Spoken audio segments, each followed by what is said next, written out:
Hello everyone, welcome aboard. So again we have brought you a new topic today about India Nepal recent controversies. And this session has been brought to you by Jatin Verma's IAS Academy. If you want to download any exam related PDF, current affairs material related to prelims or related to mains, you can always visit www.jatinverma.org. So let's get started with the today's session. This is a quick highlight of what we are going to discuss in next few minutes. So we'll see where this fits into the UPSC syllabus, why this thing is in news. Consistently आप देख रहे होंगे कि पिछले एक हफ्ते 10-15 दिनों से लगातार इंडिया नेपाल रिलेशंस जो हैं वो हर तरह के न्यूज़पेपर में आ रहे हैं. देन लोकेशन और सिग्निफिकेंस क्या है नेपाल के इंडिया के लिए, जो इंडिया नेपाल के रिश्ते हैं, टाइज हैं, ये कैसे इवॉल्व हुई हैं in the past. Recent developments क्या है, बहुत सारे प्रोजेक्ट हैं जो चल रहे हैं इंडिया नेपाल के और प्रीलिम्स में काफी बार पूछा जाता है. करंट इश्यूज क्या क्या हैं अभी जो इन दोनों देशों के बीच है, आगे क्या रास्ता हो सकता है, और सैंपल क्वेश्चंस देखते हैं कि प्रीलिम्स या मेंस में किस तरह के पूछे जा सकते हैं. ठीक है, तो सबसे पहले again let's start with this famous couplet of Akbar Allahabadi कि ये एक न्यूज स्निपेट है जो हमने हिंदू से ली है. Nepals new political map claims India's territory, कि एक नया नक्शा जारी किया है नेपाल ने जिसमें भारत के कुछ हिस्सों को उन्होंने अपना हिस्सा बताया, और बहुत ही शार्प रिएक्शन है इंडियन जो एक्सटर्नल अफेयर्स मिनिस्ट्री है उसका. सो देखते हैं, डिटेल में समझते हैं कि सारे इश्यूज क्या क्या हैं. बट उससे पहले why this is important for UPSC. Prelims में करंट अफेयर्स बेस्ड क्वेश्चन आते हैं डायरेक्टली, ठीक है, तो ये वहां पे पूछा जा सकता है. मेंस में जनरल स्टडीज पेपर 2 जो है वो इंडिया एंड इट्स नेबरहुड बहुत क्लियरली मेंशन करता है, और always there will be a question in your general studies paper 2 asking about the relationship of India and one of its neighbour. Nepal भी हो सकता है, सबके बारे में एक साथ पूछ सकते हैं या किसी और के बारे में भी पूछ सकते हैं. फिर एससे भी आते हैं कभी कभी, 250 नंबर का पेपर है एससे का, तो उसमें भी कभी कभी जब फॉरेन पॉलिसीज में या नेबरहुड पॉलिसी में या इंडिया नेपाल के बारे में ही पूछा जाए तो भी ये कंटेंट आपको हेल्प करेगा. प्लस इंटरव्यू के लिए जो भी डेफिनेटली जो कंटेम्प्रोरी इशू होते हैं, I am not saying current affairs, जो कंटेम्प्रोरी मींस जो चल रहे हैं ज्यादा दिनों से, वो हमेशा इंपॉर्टेंट होते हैं. तो पहले देखते हैं why in news. So this thing has been covered in another session on our YouTube channel, Jatin Verma IAS Academy. तो इसको मैं यहाँ पे शॉर्ट में आपको बस ब्रीफ कर देता हूँ कि हमारे जो डिफेंस मिनिस्टर है राजनाथ सिंह, उन्होंने धारचूला लिपुलेख लिंक रोड बनाई. तो धारचूला आप देखें, ये यहाँ पे एक जगह है, ठीक है, उत्तराखंड में, और ये लिपुलेख पास जो है ये इंडिया नेपाल और चाइना इनके ट्राई जंक्शन पे है. तो पहले क्या था कि रास्ता ये था पहले भी, बट मेटल्ड रोड नहीं थी. तो अभी मेटल्ड रोड, पक्की सड़क का यहाँ पे निर्माण किया गया है, और ये जो है काफी सहूलियत देगा जो तीर्थ यात्री जाते हैं कैलाश मानसरोवर यात्रा पे, उनको जाने के लिए. ठीक है, ये करीब 2 से 3 दिन का समय कम कर देगा उनका इस यात्रा के लिए. तो नेपाल ने कहा कि ये जो काला पानी का एरिया है जो यहाँ से जाता है, प्लस ये जो लिपुलेख पास है, ये उनके भूभाग का हिस्सा है, नेपाली टेरिटरी का हिस्सा है ये. तो उन्होंने सबसे पहले तो क्या किया, ये मैं आपको शॉर्ट में डेवलपमेंट्स बता रहा हूँ जो पिछले कुछ दिनों में हुए हैं. सबसे पहले उन्होंने आर्म्ड पुलिस जो है इनकी, उसको बॉर्डर पे बढ़ा दिया. ठीक है, यूजुअली जो है इंडिया नेपाल बॉर्डर पे बहुत ज्यादा मॉनिटरिंग नहीं होती है, ऑल्दो इंडिया की तरफ से भी सशस्त्र सीमा बल होता है वहां पर. ठीक है, फिर उसके बाद अभी कुछ दिनों पहले नेपाल ने एक पॉलिटिकल मैप जारी किया जिसमें उन्होंने इस हिस्से को, लिपुलेख पास को, इवन जो ये काला पानी का एरिया है, इसको इसको अपने मैप में दिखाया उन्होंने. ठीक है, और इसके बाद बहुत स्ट्रॉन्ग रिएक्शन आया है जो है वो इंडियन फॉरेन मिनिस्ट्री का. ठीक है, तो ये कुछ दिनों के डेवलपमेंट हैं जो अभी हुए हैं जिसकी वजह से ये न्यूज में बना हुआ है. अब समझते हैं कि इसका कारण क्या है, कि ये बॉर्डर डिस्प्यूट क्यों आ रहा है बार बार. सो जो इंडिया और नेपाल के बीच में पहला कोई भी समझौता है दैट डेट्स बैक टू 1816. अगर आपको याद हो, मॉडर्न हिस्ट्री में हम सभी ने पढ़ा होगा कि फर्स्ट एंग्लो नेपाल वॉर जो हुआ था वो 1815 में होता है. ठीक है, और इस वॉर को कंक्लूड करने की जो ट्रीटी है उसका नाम है ट्रीटी ऑफ सगौली. ठीक है, 1816 में ये हुई थी, और इससे जो है बाउंड्रीज डिसाइड की गई थी जो भारत और नेपाल की थी. तो ये इंडिया उस समय as a country, modern nation state exist नहीं करता था, तो ब्रिटिश इंडिया जो था उसका बाउंड्री सेटलमेंट है ये नेपाल के साथ.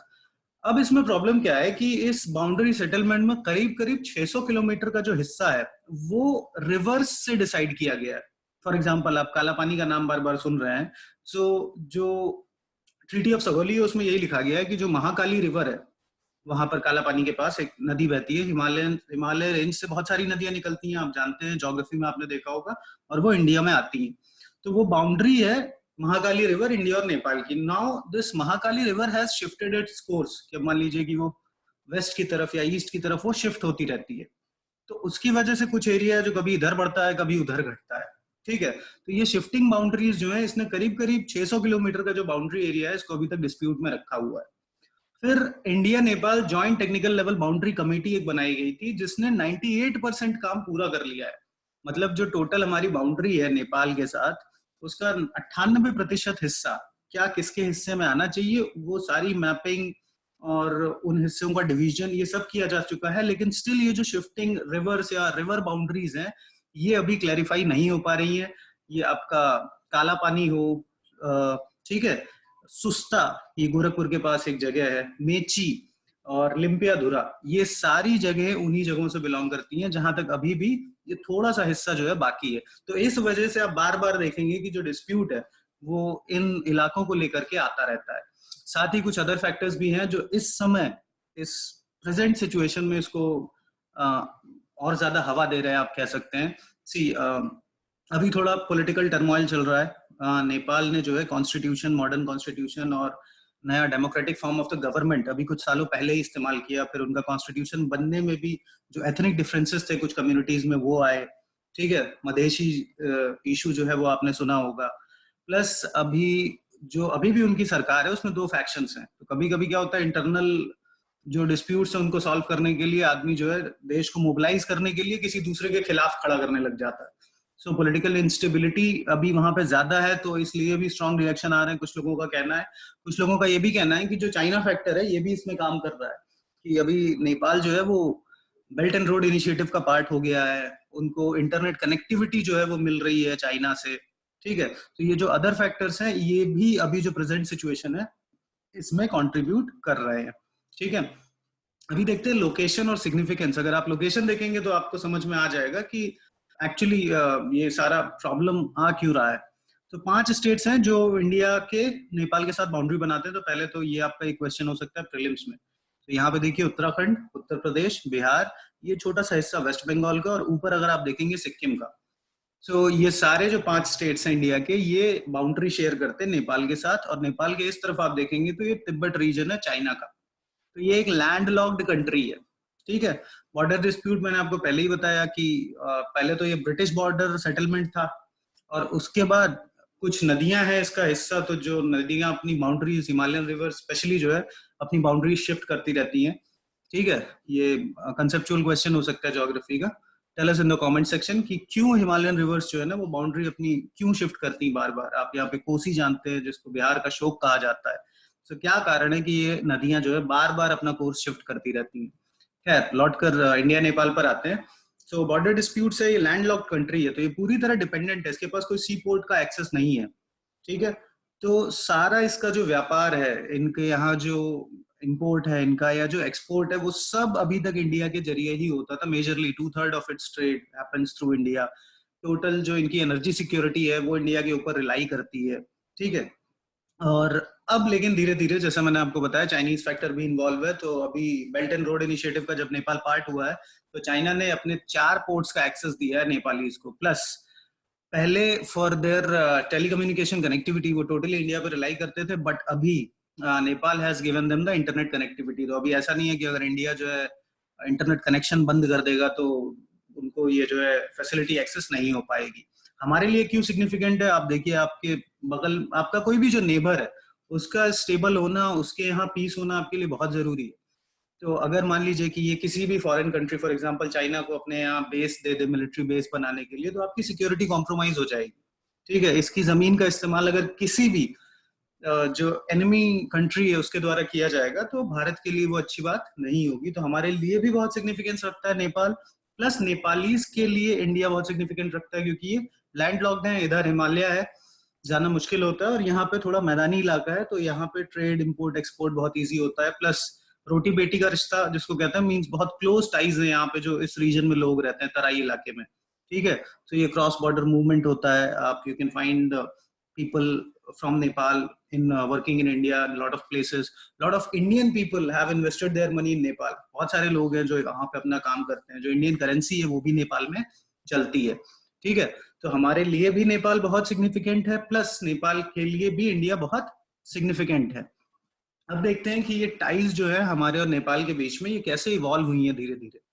तो 1947 इंडिपेंडेंस बनी, फिर इंडिया ने सबसे पहले ट्रीटी ऑफ फ्रेंडशिप साइन की थी नेपाल के साथ इन द ईयर 1954. ठीक है, ट्रीटी ऑफ फ्रेंडशिप जो थी वो सबसे पहले 1954 में साइन की गई थी. अब इसमें क्या कहा गया था कि दोनों कंट्रीज एक दूसरे के लिए बहुत सिग्निफिकेंट है, पहली बात, जैसे अभी आपने डिस्कस किया. सेकेंड पॉइंट ये था कि नेपाल अपनी टेरिटरी को किसी भी एनिमी कंट्री द्वारा यूज नहीं करने देगा अगेंस्ट इंडिया. थर्ड पॉइंट ये था कि there will be free movement of people and goods. जो लोगों का आवागमन है वो नेपाल और इंडिया के बीच में फ्री रहेगा. आप जानते हैं बहुत फेमस डोगरा रेजिमेंट भी है जो हिल डिस्ट्रिक्ट है नेपाल के, वहां से बहुत सारे लोग उसमें रिक्रूट होते हैं और परमानेंट इंडियन आर्मी में वो डिप्लॉय होती है. ठीक है, तो लोगों का मूवमेंट और काम करने का अधिकार, प्लस और जो बहुत इस तरह की फैसिलिटीज हैं जो अमूमन किसी और कंट्री को नहीं दी जाती हैं, वो दी गई थी. बदले में नेपाल ने ये कहा था कि फॉरेन अफेयर्स, ठीक है, और डिफेंस से रिलेटेड जो वो फैसले लेगा वो इंडिया पे उसका बुरा इंपैक्ट नहीं होगा. They will always keep in mind Indian concerns while dealing with the foreign affairs और देयर डिफेंस मैटर्स. ठीक है, तो ये ट्रीटी ऑफ फ्रेंडशिप जो है ये आज भी भारत और नेपाल के रिश्तों का आधार है. ठीक है, अब ये जो अगले कीवर्ड्स मैंने मेंशन किए हैं, ये इंडिया की फॉरेन पॉलिसी कैसे कैसे इवॉल्व हुई है, तो इन्हीं के साथ देखते हैं कि नेपाल से हमारे रिश्ते कैसे रहे.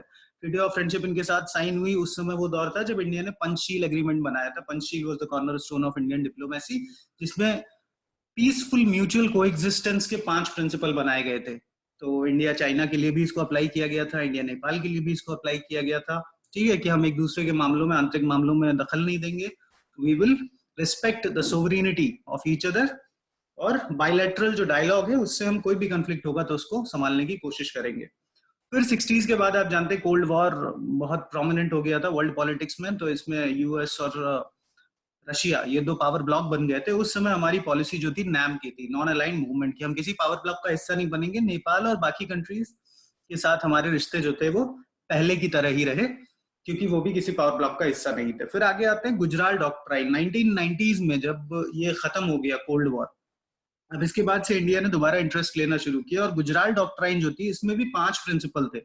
जो इंद्र कुमार गुजराल भारत के प्रधानमंत्री भी रह चुके हैं, ठीक है, फॉरेन मिनिस्टर भी थे. तो इन्होंने एक नई डॉक्ट्राइन बनाई. उसके अनुसार भारत को रेसिप्रोसिटी एक्सपेक्ट नहीं करनी चाहिए अपने नेबर से. तो नेपाल जैसे एक छोटी कंट्री है, तो आप उससे बराबरी का अगर आप ये सोचे कि जो आप उसके लिए कर रहे हैं बदले में वो आपके लिए उतना ही कर पाएगा, so that is not possible. So India instead it should try to step up. It should do more for its neighbors and it should not expect anything in return. जो principle of reciprocity है उसको नहीं उसको consider करना चाहिए. तो ये Gujral doctrine थी. अभी recently जब ये नई गवर्नमेंट आई है under the prime ministership of Narendra Modi, तब से इन्होंने neighbourhood policy, neighbourhood first policy जो है ये अडॉप्ट की है. इसमें कि हम जो हमारे बॉर्डर स्टेट्स हैं, जो हमारे नेबर्स हैं, इनके साथ रिश्तों को और बेहतर कराएंगे. इनको हम डिजास्टर मैनेजमेंट में खूब हेल्प करेंगे, इनको डेवलपमेंटल असिस्टेंस देंगे. ठीक है, इफ पॉसिबल वहां पे हम इंफ्रास्ट्रक्चर का भी डेवलपमेंट करेंगे. और वो हमारे लिए पहले आते हैं बाकी लोगों से, जैसा कि नाम से भी आप पढ़ सकते हैं कि दिस दैट इज अबाउट कि नेबरहुड जो है वो सबसे ज्यादा इंपॉर्टेंट है और फर्स्ट है. तो अभी रिसेंटली अब देखते हैं कि इंडिया और नेपाल के बीच में इस सब के दौरान क्या क्या डेवलपमेंट हुए हैं इन दोनों के रिश्ते में. सो पहले अभी कुछ दिनों पहले न्यू गवर्नमेंट आई, ठीक है, और नया कॉन्स्टिट्यूशन बना. नेपाल एक डेमोक्रेसी हो गया और नया संविधान अडॉप्ट किया गया.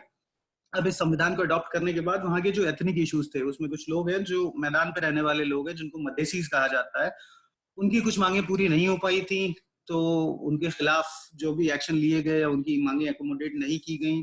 उसके बाद इंडिया ने एक इकोनॉमिक ब्लॉकेड कर दिया. मीन्स हमने पहले डिस्कस किया कि जो भी एनर्जी सिक्योरिटी है नेपाल की, या नेपाल को जो भी ऊर्जा की चीजें, लेट्स से पेट्रोलियम और gas, these things are supplied by India, और इंडिया ही एक ट्रेड रूट है उनके पास. तो हमने वो सब चीजें बंद कर दी थी. तो वो एक अच्छा दौर नहीं था रिश्तों के लिए. फिर उसी दौरान नेपाल और चाइना के रिश्ते जो थे वो थोड़े और अच्छे होने लगे कि बेल्ट एंड रोड इनिशिएटिव का पार्ट हो गया, इंटरनेट कनेक्टिविटी चाइनीज ने उनको प्रोवाइड की, बहुत सारा इन्वेस्टमेंट कर रहे हैं, they have stepped up their investment. अभी आप लास्ट ईयर का देखें तो जो चाइना में, जो नेपाल में एफडीआई है उसका एक बहुत बड़ा हिस्सा जो है वो चाइनीज है और वहां से आता है। फिर कुछ डेवलपमेंटल प्रोजेक्ट हैं जो अभी 2019 में कंप्लीट हुए, जैसे एक अमलेखगंज मोतिहारी पाइपलाइन बनाई गई है, ठीक है। तो ये पाइपलाइन अभी इसने डीजल ट्रांसफर करना शुरू किया है। Motihari is a place in Bihar, Amlekhganj is a place in Nepal. बाद में ये 4-5 चीजें एक साथ जो है धीरे धीरे नेपाल को ट्रांसफर करने की कोशिश करेगी, तो बहुत ही स्मूथ ट्रांजिशन होगा दिस फॉर एनर्जी थिंग्स। फिर नेक्स्ट कल्चरल एरियाज में बुद्धिस्ट पिलग्रिमेज सर्किट जो है बनाया गया है, जो लास्ट हमने मैप आपको दिखाया था। अगर आप ये सारे एरिया देखें, ये है बुद्धिस्ट पिलग्रिमेज सर्किट, और यहाँ पे इसमें लुम्बिनी जो है वो यहाँ पे पड़ता है नेपाल में, वो भी इसका हिस्सा होगा, ठीक है। अगली चीज है Janakpur to Jaynagar railway line. There are actually 6 such railway lines. तो इंडिया ने रेलवे लाइन के डेवलपमेंट्स के लिए भी नेपाल को असिस्ट किया है। उसमें से एक है जो ऑलमोस्ट कंप्लीट होने वाली है, जनकपुर टू जयनगर, और इसके अलावा भी 5 और रेलवे लाइंस है जो कंप्लीट की जाएंगी। प्लस तराई रीजन में India is assisting in the infrastructure and development of roads, okay, to help them for building their connectivity.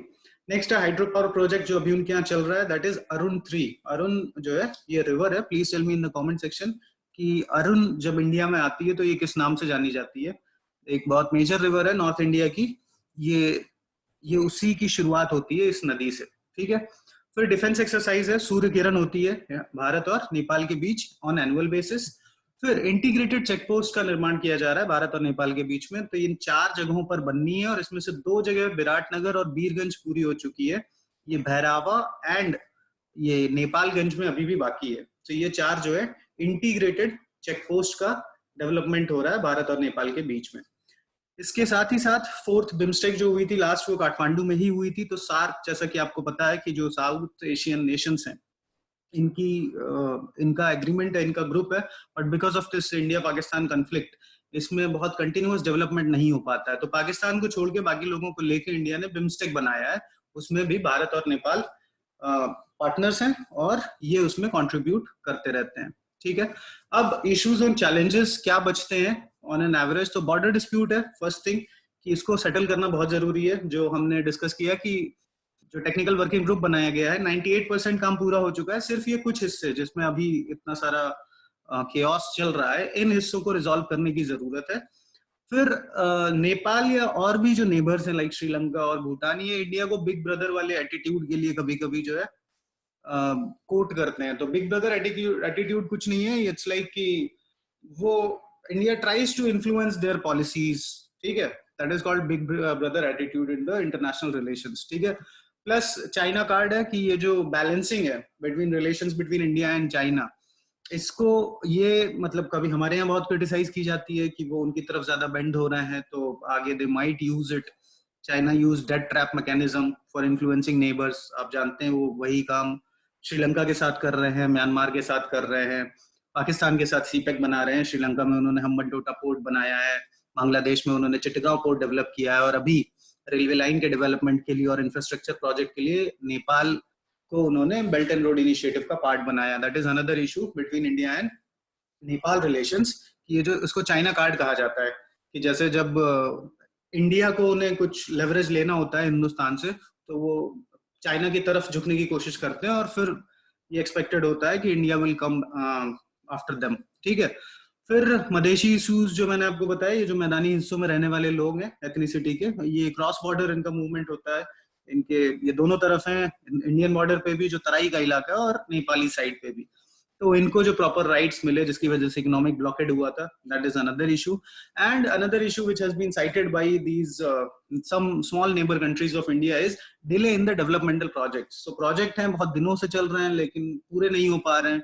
So even जब last time Nepali prime minister India आए थे, तो ये भी कहा गया था कि फर्स्ट हमको पूरा कर लेना चाहिए जो हमारे एग्जिस्टिंग प्रोजेक्ट हैं, तब हम किसी नए प्रोजेक्ट को लॉन्च करें। सो इसमें काफी काम हुआ है। आप सबसे बढ़िया जो इसका एग्जांपल है वो अमलेखगंज मोतिहारी पाइपलाइन, जिसका हमने जिक्र किया था, वो है कि वो शायद 18 में वो प्रोजेक्ट साइन हुआ है, बनना शुरू हुआ है, और 19 में सितंबर में वो प्रोजेक्ट कंप्लीट हो गया है। सो इन एरियाज पे भी काम होना शुरू हो रहा है। आगे वे फॉरवर्ड क्या हो सकता है? So when it comes to foreign relation, Indian constitution tells you just with the one article, which is article 51 of DPSP, which is the basis of our foreign policy. So हमारी foreign policy क्या कहती है कि India wants just and honorable relations with all the countries and it wants to promote global peace. So this is the foundation stone, article 51 of our foreign policy. ये prelims के लिए एक सवाल हो सकता है आपके लिए कि फॉरेन पॉलिसी से रिलेटेड आर्टिकल कौन सा है? ये सिंगल आर्टिकल है, इसके अलावा और किसी भी आर्टिकल में फॉरेन पॉलिसी का कोई जिक्र नहीं है.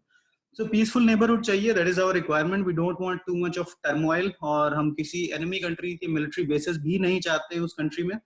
और कोई भी इस तरह के जो conflict हैं, there must be diplomatic solution. We must talk and finally जो भी conflict है हम उसको खत्म कर सकते हैं. For example, अभी ये border dispute है, तो ये तो सिर्फ area के बारे में है.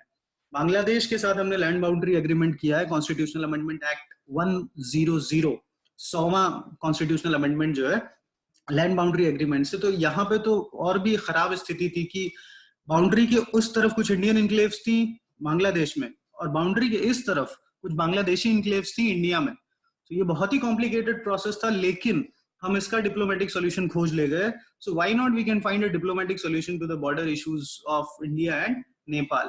And then lastly India's neighbourhood first policy. So जो भी कंसर्न्स हैं और जो भी इश्यूज हैं दोनों कंट्रीज के बीच में, इसको जितनी जल्दी से जल्दी हो सके इसको टैकल किया जाना चाहिए. अब देखते हैं कुछ sample questions for prelims. What is the name of the defence exercise carried annually between India and Nepal? Please tell us in the comment section. Options are Sampriti, Chandrakiran, Surya Kiran या मैत्री. ठीक है, तो इसका करेक्ट आंसर होगा Surya Kiran is the annual defence exercise between India and Nepal. अगला question for prelims. Treaty of Sagauli is related to which of the following countries? Bhutan, China, Nepal और Myanmar. Please tell us in the comment section what is your answer. And here the correct answer will be Nepal. A sample question for mains can be: discuss the India-Nepal relations in the context of recent controversies between two countries. So two countries recent controversy. अभी नहीं, ये current affairs नहीं, contemporary issue है. तो आप mains अभी दें या इसके अगले साल का देंगे तो भी ये जो boundary issues हैं ये खबरों में होंगे. तो ये आप हमेशा उसको static portion से connect कर सकते हैं, Treaty of Sagoli से शुरू कर सकते हैं, The bilateral treaty of peace and friendship between India and Nepal 1954 की, उसका जिक्र कर सकते हैं आप. नेबरहुड फर्स्ट पॉलिसी का जिक्र कर सकते हैं, Indian foreign policy from article 51 आप उसको मेंशन कर सकते हैं. और जो सिग्निफिकेंस है इंडिया और नेपाल की एक दूसरे के लिए आप उसको भी एक्सप्लेन कर सकते हैं, या बाउंड्री इश्यूज कैसे सॉल्व किए जा सकते हैं. So that was it for today's session, guys. Hope you have liked the session. So this was the holistic approach to discuss this India-Nepal issue on a whole. So please do not forget to like, comment, share and subscribe to this channel, and please do not forget to press the bell icon. You can also get connected with us on Facebook, Telegram, Insta or Twitter. Please stay tuned to the channel and we'll be coming with a lot more cool stuff for your exams very soon. Thank you for watching.